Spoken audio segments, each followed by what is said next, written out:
Saya tim kau bangin pakai sunga nang mata kipinana tong dingin Tiu ite kristalen gambadi di sotanu Tongmuti kipaman sana dingin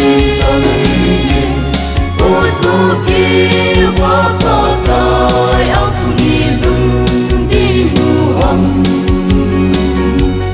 Lotaking inhumun pakai anga Panoy son si pugi pumalambay zamang sate Ginagamso na lumunga tipehet sa di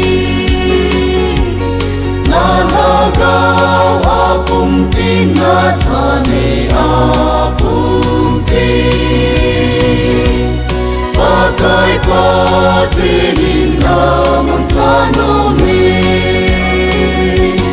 Piwite kristalen gambadi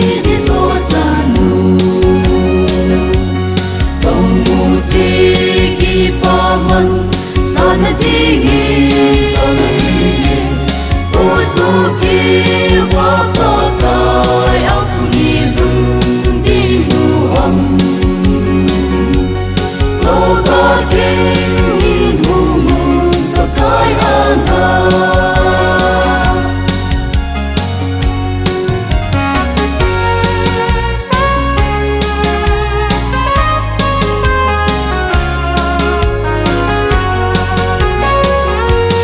Panoy kang tinahu ingat upadi seilerin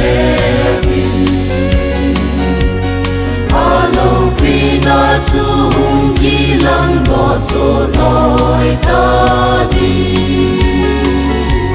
Sunile futso si